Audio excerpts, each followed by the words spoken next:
Oh, ibas na lang po. Ibas na lang lakad dito.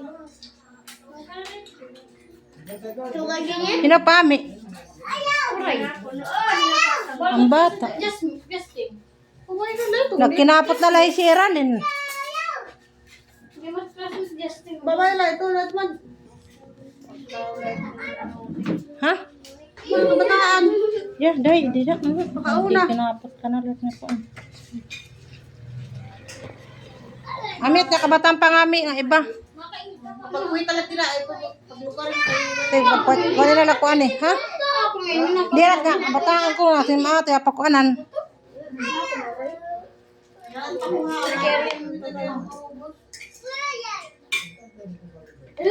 Oh, nakakasabod-sabod. It nga ko ang Jasmine.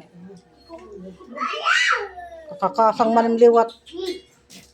Nakuanat niya ko. Ito na trabaho. Kakasang nagkakanat niya ko. Mama na, kumukot mo. Ganun ba?